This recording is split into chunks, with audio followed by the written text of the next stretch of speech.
미가서 1장 1절에서 16절에 있는 말씀을 본문으로 삼고 여호와께서 그의 처소에서 나오시고 이런 제목의 말씀을 드리겠습니다.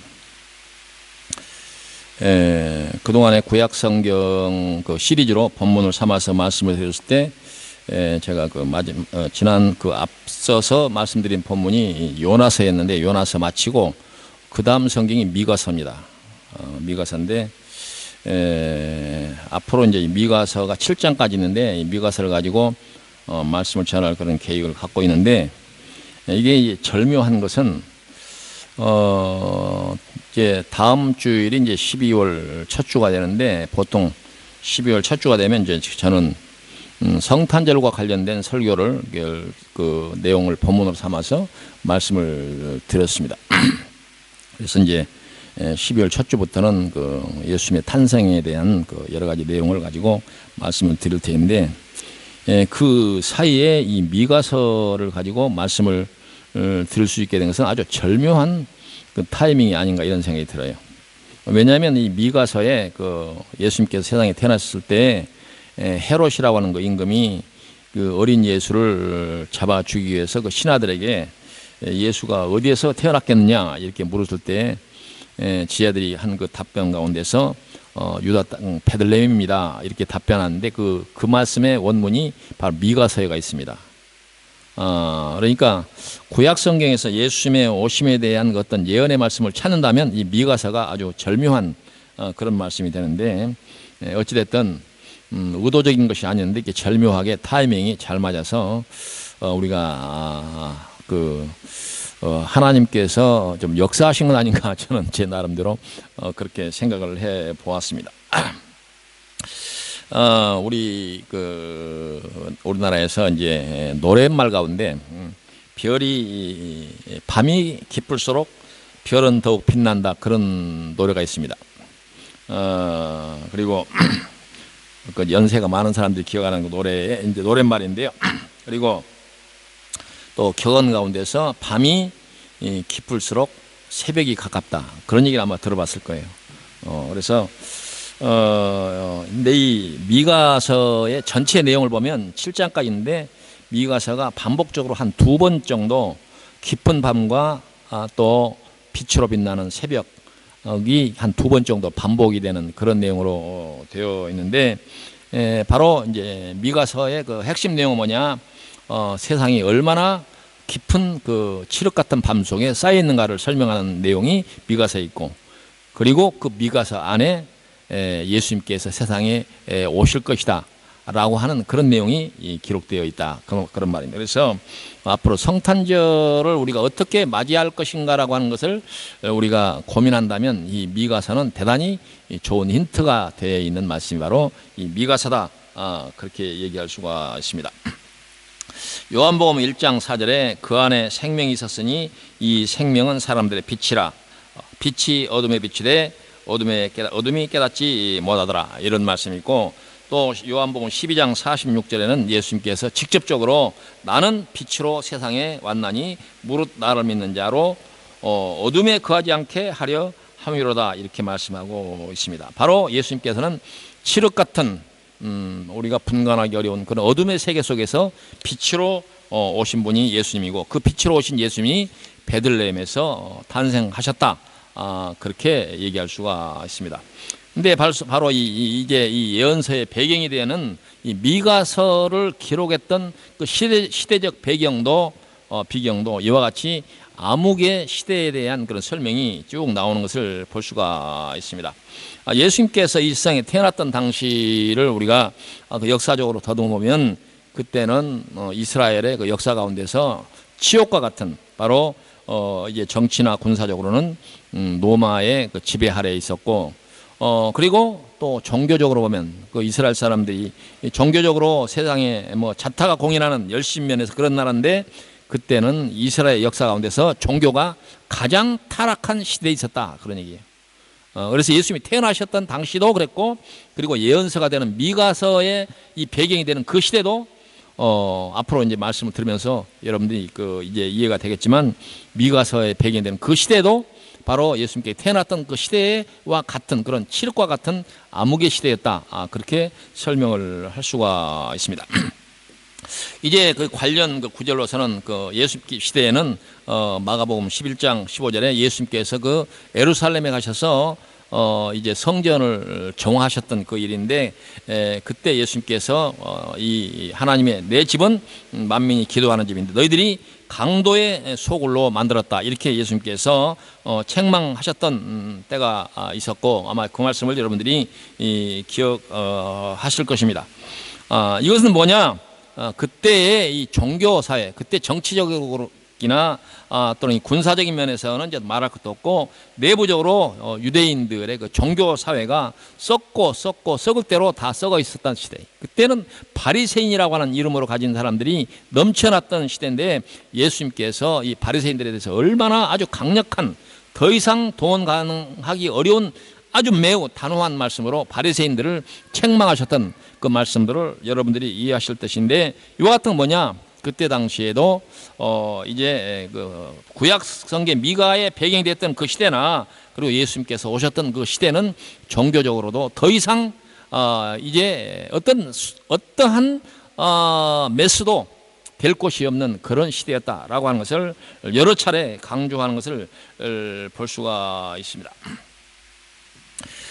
이제 오늘 이 그 미가의 본문에 보면 유다의 왕들 요담과 아하스와 히스기야 시대에 모레셋 사람 미가에게 임한 여호와의 말씀, 곧 사마리아와 예루살렘에 관한 묵시라, 이렇게 기록되어 있는데, 바로 이제 이 그 미가가 활동했던 이 시대가 세 왕, 바로 요담, 아하스, 히스기야 시대였는데, 이 세 왕의 시대를 우리가 좀 살펴보기 위해서는 역대서나 그리고 열왕기서를 우리가 살펴보면 알 수가 있는데, 거기에 이 요담 세 왕의 그 시대를 조금만 우리가 간단하게 보면, 요담의 시대는 역대하 27장 2절에 보면, 요담은 그의 아버지 우시아의 선한 행실을 본받아 여호와 보시기에 옳은 일을 하였으며, 그는 또 자기 아버지처럼 성전을 침범하여 죄를 짓는 일도 하지 않았다. 그러나 그 백성들은 계속 죄를 짓고 있었다. 이렇게 기록되어 있습니다. 이 말씀은 이제 현대인의 성경이라고 하는 그런 버전으로 제가 여러분들에게 읽어드린 것인데, 이 말은 무슨 말이냐면은 이 요담의 시대는, 요담은 비교적 자기 아버지의 위에 이제 그 아버지가 우시아 왕이었는데, 우시아 왕이 선한 행실을 했었다. 그런데 그 선한 행실을 본받아서 자기 자신은 선한 이런 그 모습을 보였는데, 그때 당시에 그 나라의 백성들은 죄를 지었다, 이렇게 기록되어 있습니다. 그래서 비교적 이 요담의 시대는 아주 그 험한, 정말 칠흑과 같은 밤의 시대였다, 이렇게 좀 보기는 어렵고, 그 뒤에 나오는 왕들의 문제인데, 이제 점점 그 말씀들을 보면 이 요담 그 이후에 있던 아하스의 이 왕이 좀 문제가 많은 왕이었다, 이렇게 얘기할 수가 있습니다. 근데 히스기야 시대까지도 이 미가가 활동했다고 보는데, 성경의 그 당시의 배경을 보면, 히스기야는 이스라엘의 그 남북쪽 왕 가운데서 가장 개혁적이고 하나님의 마음에 합한 그런 그런 왕이 바로 히스기야입니다. 그러니까 이 미가가 세 왕의 시대에서 활동했다라고 보는데, 이 히스기야 시대의 여러 그 기록들을 기록한 것을 살펴보면, 히스기야 시대는 그때 당시에 위대한 그 선지자 중에 한 사람인 이사야가 동시대에 활동했던 시대인데, 히스기야 시대의 구약성에 기록된 내용들을 보면 미가의 활동 내용은 전혀 나타난 것이 없어요. 그러니까 이때를 보면 미가가 히스기야 시대까지 살기는 살았지만, 이미 미가는 그때는 노쇠했고, 그때 실질적으로 선지자는 이사야가 활동했던 시대이기 때문에, 이 미가의 이 암흑기의 배경은 뭐냐? 바로 아하스 왕의 시대였다, 이렇게 얘기하죠. 그래서 아하스 왕의 시대가 바로 칠흑과 같은 밤의 시대였다, 이렇게 우리가 이해할 수가 있다, 그런 말입니다. 그래서 이 아하스 시대를 우리가 주목해서 볼 필요가 있다, 그런 얘기입니다.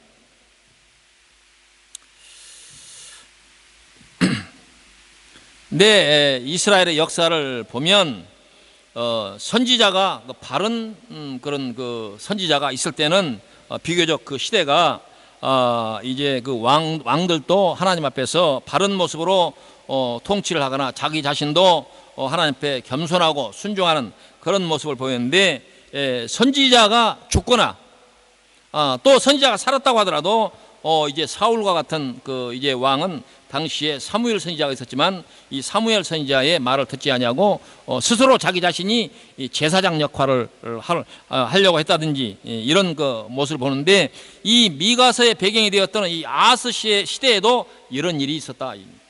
이건 결국 무슨 얘기를 말하느냐 하면, 어떤 그 특별히 이스라엘 같은 나라는 왕이 선지자 위에 올라서는 것을 가장 대단히 문제로 삼고 있는 것을 볼 수가 있어요. 그래서 사울왕 시대는 사울왕이 바로 사무엘을 제끼고 자기가 제사를 직접 집전하려고 했던 그 이유 때문에 사울은 왕위에서 폐위가 되고 다윗이 그 다음 때를 위해서 왕이 될 거다, 이렇게 나온 것을 볼 수가 있고, 바로 이 미가서의 배경이 되었던 아하스 시대에도 그런 일이 있었다, 그런 얘기. 그래서 아하스라고 하는 사람도 처음에는 그때 당시에 이 선지자의 말을 듣고 대단히 이렇게 바른 이런 신앙생활을 하다가 나중에 하나님께서 복을 줘서 그 나라가 확장되고 그 나라가 번성하고 그 나라가 강성해질 때에 이 아하스가 문제를 일으킨 것을 볼 수가 있습니다. 그때 비로소 이 아하스가 뭐냐면은 선지자를 제끼고 자기가 성전에 들어가서 집례를 하려고 하는 이런 모습을 볼 수가 있는데, 그때 당시에 선지자들과 제사장들이 아주 절대 그래서는 안 됩니다 라고 뜯어 말렸지만은 이 아하스가 그 선지자들의 말을 거부하고 자기가 이 성전에 들어가서 집례를 하려고 하는 이런 모습을 볼 수가 있다, 그런 얘기입니다. 이때 그 아하스 시대를 갖다가 성경에서 이 성격적으로 규정할 때는 이스라엘의 남북조 시대 가운데서 가장 최악의 시대였다, 성경은 이렇게 기록되어 있는 것을 볼 수가 있습니다.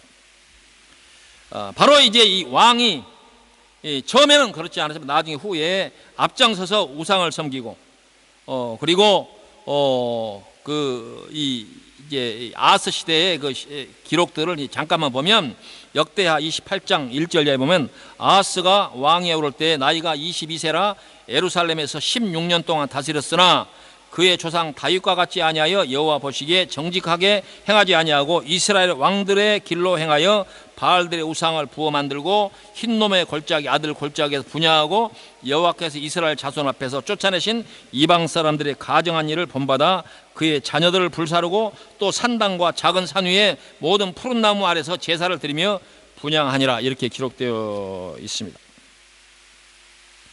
바로 이제 이것이 바로 아하스 시대가 암흑 시대라고 하는 것을 설명하는 그런 성경의 기록이라고 할 수가 있습니다.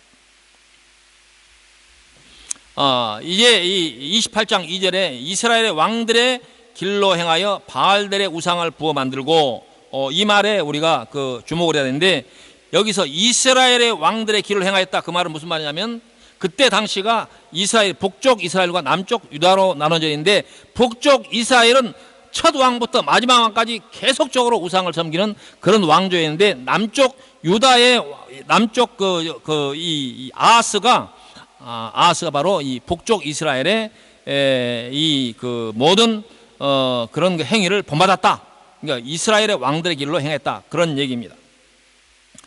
그런데 이제 오늘 이 본문 그 미가서 1절에 우리가 주목해야 할 말씀이 있는데, 이 그 미가가 활동했던 시대의 남쪽 왕들에 관한 것들 지금까지 제가 말씀을 드렸는데, 여기 1절에 뭐냐면은 이 예언은 사마리아와 예루살렘에 관한 묵시다, 이렇게 되어 있어요. 여기서 무슨 말이냐면은 사마리아는 북쪽 이스라엘의 수도이고 예루살렘은 남쪽 유다의 왕 그 수도가 바로 예루살렘인데, 북쪽과 남쪽에 관한 그런 예언이다, 그런 얘기입니다. 그런데 이제 이때 지금까지는 남쪽 유다에 대해서 설명을 했는데, 그때 당시에 북쪽의 정치적 상황은 어땠느냐라고 하는 것은, 그때 동시대에 이 미가가 이 예언을 했던 시대에 북쪽의 이스라엘의 왕은 누가 있냐면은 베가라고 하는 왕이 있었어요. 베가라고 왕이 있었는데, 우리 교회 이제 오늘 처음으로 나온 분들은 무슨 얘기인가 이렇게 생각했지만, 그동안에 시리즈로 제가 말씀할 때 여러 차례 바산의 암소들에 대해서 그 제목으로 말씀을 드릴 때 여러분들이 기억할 거예요. 그런데 그때 당시 바산의 암소들이라고 하는 말씀으로 배경으로 말씀을 드릴 때 그 성경은 아모스라고 했어요. 아모스. 그때 뭐라고 제가 여러분한테 말씀했냐면 이 시대가 북쪽 이스라엘의 역사 가운데서 가장 정치적으로 경제적으로 사회적으로 풍요를 이뤘던 전성기 시대였다 이렇게 설명을 했어요. 그때 하나님께서 아모스 성경에서 북쪽 이스라엘에게 경고할 때 이 바산의 암소들아, 이 살찐 암소들아 라고 하면서 경고를 했던 것들을 우리 성도들이 아마 기억을 하실 것입니다. 바로 근데 그 아모스 시대로부터 이 베가의 시대까지 5 왕의 시대가 되는데 한 연수로는 한 40여 년 세월이 흐르는 동안에 5 왕이 왕위가 바뀌는데 이 5 왕의 시대를 쭉 보면 역대서나 그 열왕기서를 보면 이때가 이스라엘 북쪽 이스라엘 역사 가운데서는 아주 그 나라가 어떻게 되냐면 5 왕 시대가 그 한 왕을 제외하고 4 왕이 암살로 그 왕위가 바뀌는 걸 볼 수가 있어요. 북쪽 이스라엘은 역사가 전체적으로 하나님께서 기뻐하지 않은 이런 역사가 됐지만 특별히 이 아까 아모스 선지자가 얘기했던 그 시대가 여로보암 2세 시대였는데 여로보암 2세로부터 이 베가 사이에 4 왕이 있는데 4왕 시대가 4왕이 바뀔 때마다 암살이나 쿠데타로 정권이 바뀌는 걸 볼 수가 있다. 그러니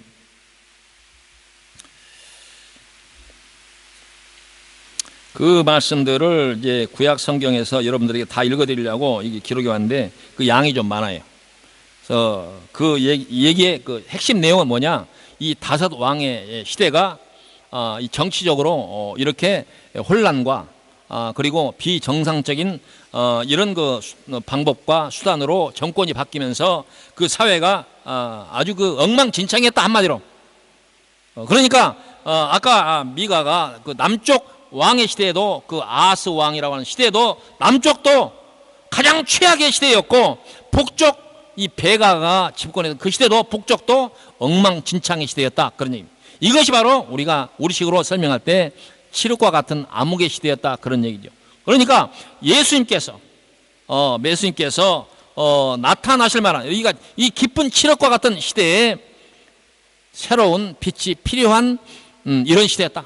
필연적으로 그러한 빛을 희망했던 빛이 나타나지 않으면 안 되는 그런 시대적 배경을 갖고 있다 그런 얘기입니다.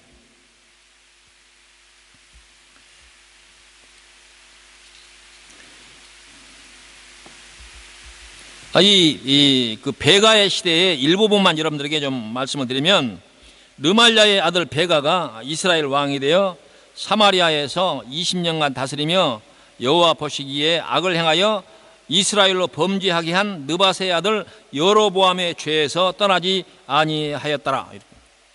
여기서 여로보암의 죄는 뭐냐면은 여기 여로보암은 북쪽 이스라엘 가운데서 일대 여로보암 1세가 있고 그리고 여로보암 2세가 있는데 여로보암 2세도 문제지만 이 일대 여로보암 1세는 바로 솔로몬 왕의 그 신하로서 아주 그 충성하는 신하로서 왕을 배반하고 북쪽 이스라엘 떼서 북쪽 이스라엘을 독립시킨 나라가 반역의 나라 세운 그 첫 왕이 여로보암입니다.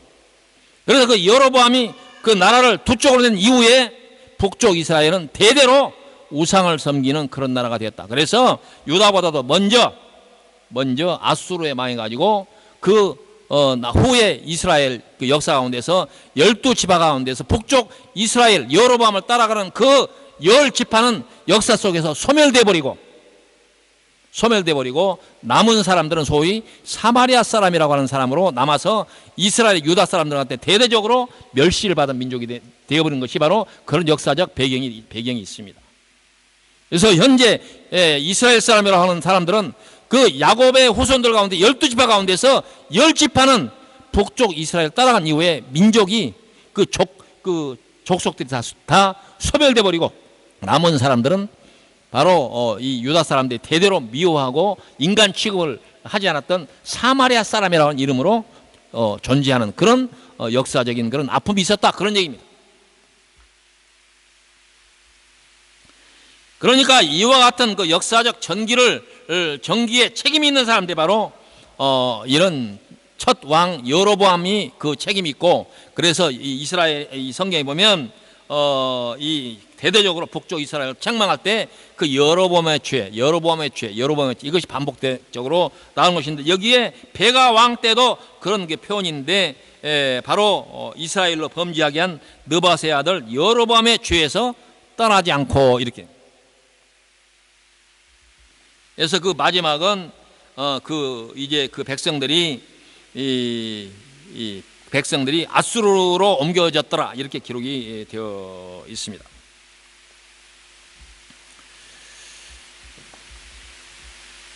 바로 이 베가라고 하는 사람이 베가라고 하는 데에서 우시아의 아들 요담 20년에 엘라의 아들 호세아가 반역하여 르말랴의 아들 베가를 쳐서 죽이고 대신하여 왕이. 그러니까 이 베가도 르말랴라고 하는 사람에 의해서 암살되는 이런 역사가 있는데, 이 역사적 배경이 바로 미가가 남쪽에서 예언을 했던 시대가 바로 북쪽의 여러 상황을 그렇게 설명하는 것이다. 그래서 이 다섯왕 시대, 다섯왕은 다섯왕 중에서 므나헴이라고 하는 왕이 있는데, 이 므나헴만 제외하고 네 왕은 암살과 쿠데타로 정권이 바뀌고, 이 베가조차도 바로 암살로 그의 역사가 종집을 찍는 그런 것을 우리가 볼 수가 있습니다.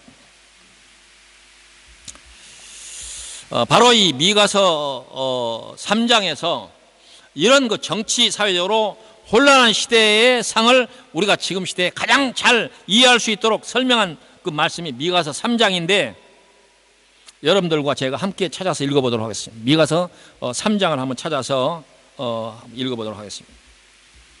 그렇게 길지 않은 성경이니까 한번 함께 읽어보도록 하겠습니다. 미가서 3장 1절 찾았으면 함께 읽어보도록 하겠습니다. 시작. 내가 또 이노니 야곱의 우두머리들과 이스라엘 족속의 통치자들아 들으라. 정의를 아는 것이 너희의 본분이 아니냐. 너희가 선을 미워하고 악을 기뻐하여 내 백성의 가죽을 벗기고 그 뼈에서 살을 뜯어 그들의 살을 먹으며 그 가죽을 벗기며 그 뼈를 꺾어 다지기를 냄비 솥 가운데 담을 고기처럼 하는도다. 그때 그들이 여호와께 부르짖을지라도 응답하지 아니하시고 그들의 행위가 악했던 만큼 그들 앞에서 얼굴을 가리시리라. 내 백성을 유혹하는 선지자들은 이에 물 것이 있으면 평강을 외치나 그 입에 무엇을 채워주지 아니하는 자에게는 전쟁을 준비하도다. 이런 선지자에 대하여 여호와께서 이르시되 그러므로 너희가 밤을 만나리니 이상을 보지 못할 것이요 어둠을 만나리니 점치지 못하리라 하셨나니, 이 선지자 위에는 해가 져서 낮이 캄캄할 것이라. 선견자가 부끄러워하며 술객이 수치를 당하며 다 입술을 가릴 것은 하나님이 응답하지 아니하심이거니와 오직 나는 여호와의 명으로 말미암아 능력과 정의와 용기로 충만해져서 야곱의 허물과 이스라엘의 죄를 그들에게 보이리라. 야곱 족속의 우두머리들과 이스라엘 족속의 통치자들 곧 정의를 미워하고 정직한 것을 굽게 하는 자들아, 원하노니 이 말을 들을지어다. 시온을 피로 예루살렘을 죄악으로 건축하는도다. 그들의 우두머리들은 뇌물을 위하여 재판하며 그들의 제사장은 싹스를 위하여 교훈하며 그들의 선지자는 돈을 위하여 점을 치면서 여호와를 의뢰하여 이르기를 여호와께서 우리 중에 계시지 아니하냐. 재앙이 우리에게 임하지 아니하리라 하는도다. 이러므로 너희로 말미암아 시온은 갈아엎은 밭이 되고 예루살렘은 무더기가 되고 성전에 사는 수풀의 높은 곳이 되리라.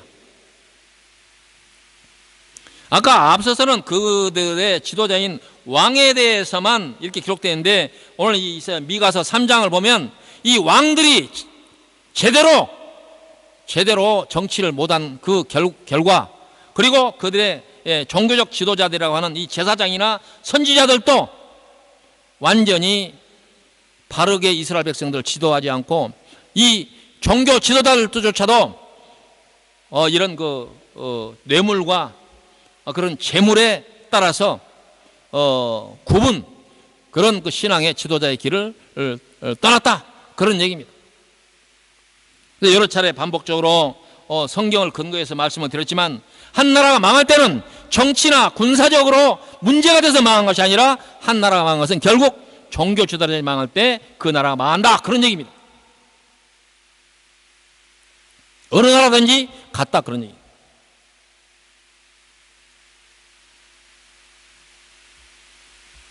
그런 측면에서 볼 때 오늘 우리 한국 사회가 크게 걱정스럽다, 그런.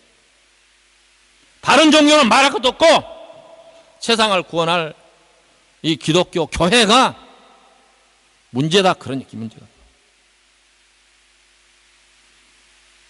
지금의 시대에 대해서 믿든지 안 믿든지 한국 사회를 교회가 구원할 것이라고 기대하거나 믿는 사람은 없다. 그런 한마디로. 그런 시대를 우리가 살고 있습니다. 참담한 시대입니다. 참담한 시대.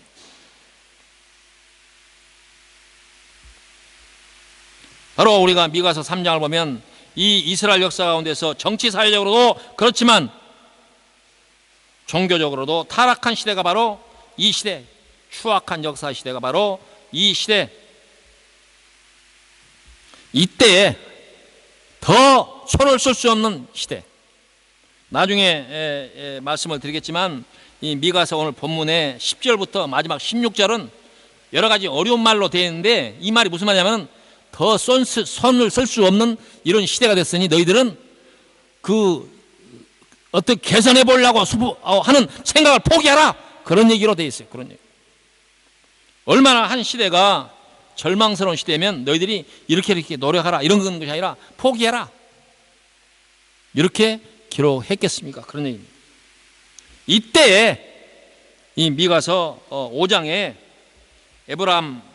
베들레헴 에브라다야 너는 유다 족속 중에 작을지라도 이스라엘을 다스릴 자가 네개에서 네개로 나올 것이라. 그의 근본은 상고에 영원에 있느니라 라고.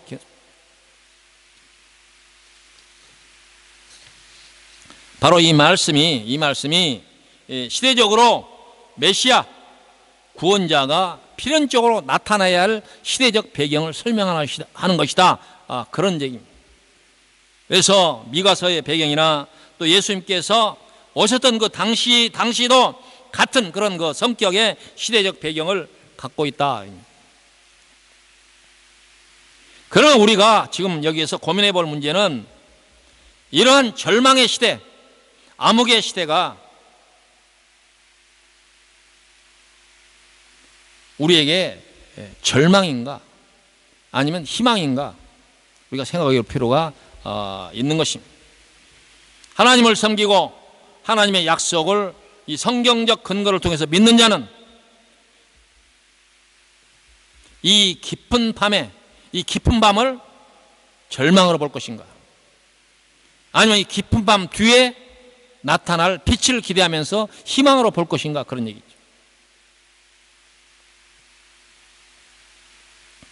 오늘 이 본문에 백성들아 너희는 다 들을지어다. 땅과 거기 있는 모든 것들아 자세히 들을지어다. 주 여호와께서 너희에게 대하여 증언하시되 곧 주께서 성전에서 그리하실 것이라. 여호와께서 그의 처소에서 나오시고 강림하사 땅의 높은 곳을 밟으실 것이라. 바로 이 지존하신 하나님께서 그 처소에서 나오셔서 땅으로 내려오실 것이다 라고 하는 예언입니다. 이건 예외 없이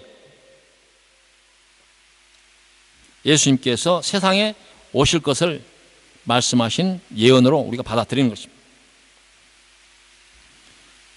요한복음 1장 2절에 그가 태초에 하나님과 함께 계셨고 만물이 그로 말미암아 지은 바 되었으니 지은 것이 하나도 그가 없이 된 것이 없느니라.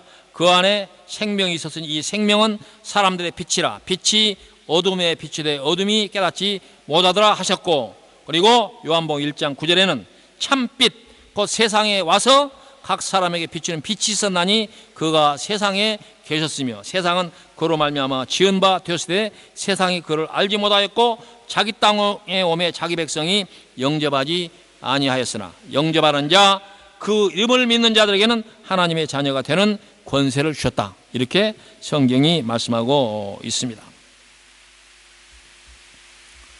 홍수로 노아 시대에 세상을 멸망시킬 당시에 바로 이 미가서의 배경이 되었던 그 시대나 예수님이 세상에 오셨던 그 시대나 지금 이 시대는 바로 홍수로 세상을 멸망을 했을 당시에 죄악이 관영했다라고 하는 표현이 있습니다. 관영이라고 하는 것은 더 이상 빈틈이 없을 만큼 빽빽하게 들어찬 어떤 상황을 관영이라고 이렇게 표현합니다.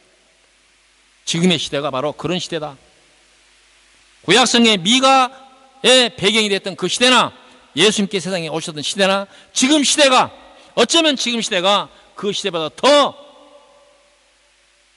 더 죄악이 가득 찬 시대가 아닌가, 그런 얘기입니다.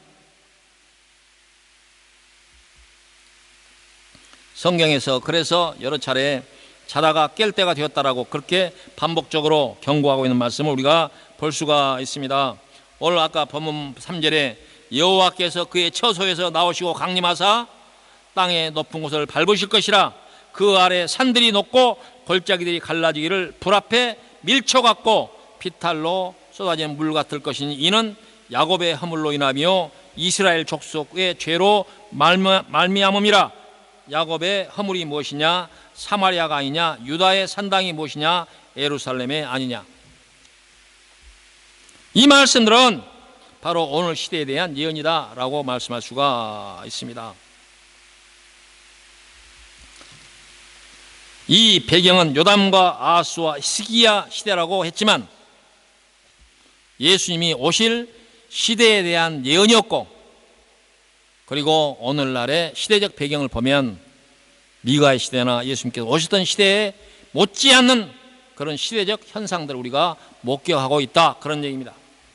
그래서 이런 시대적 상황을 두고 미가 선지자는 오늘 8절에 뭐라고 말하냐? 이러므로 내가 애통하며 애곡하고 벌거벗은 몸으로 행하며 들깨같이 애곡하고 타조같이 애통하리니 이는 그 상처를 고칠 수 없고 그것이 유다까지도 이르고 내 백성 성문 곧 예루살렘에도 미쳤음이니라. 이렇게 얘기하고 있습니다. 그래서 그 아까 10절부터 마지막 16절까지는 이런 상황이었으니 어떠한 그걸 개선하려고 하는 노력을 포기하라, 이렇게 돼 있어요.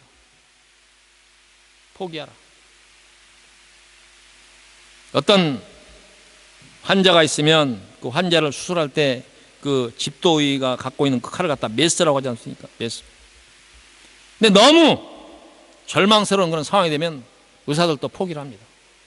어디서부터 이 메스를 댈 수가 없는 그런 상황이 왔을 때 그 상황을 절망의 상황이다, 이렇게 얘기를 할 수가 있겠죠.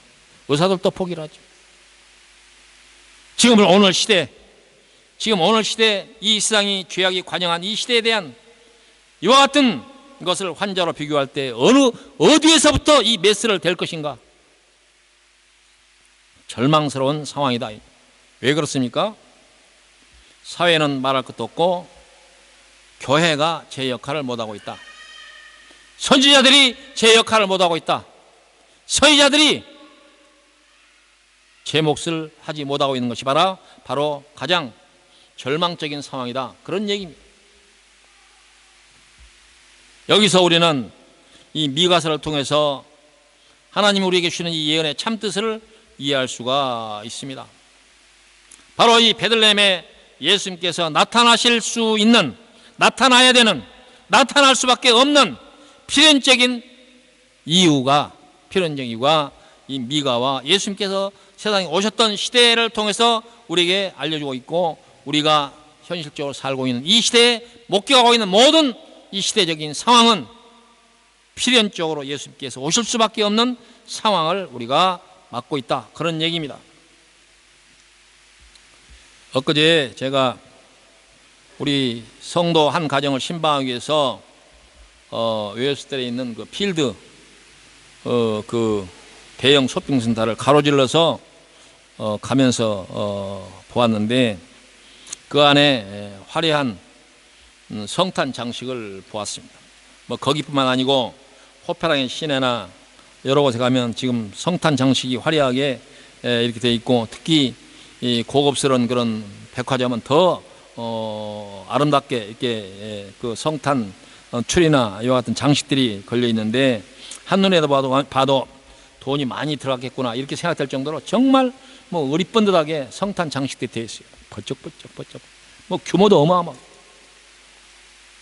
그걸 보면서 지나가면서 그런 생각이 들었습니다. 이러한 모습이 성탄절을 맞는 참다운 모습인가? 요새는 보면 교회나 믿는 사람들보다도 믿지 않은 사람들이 더 성탄절을 화려하게 이렇게 준비를 하고 그런 모습을 볼 수가 있습니다. 백화점도 그렇고 비싼 호텔도 그렇고 또 비싼 레스토랑도 그렇고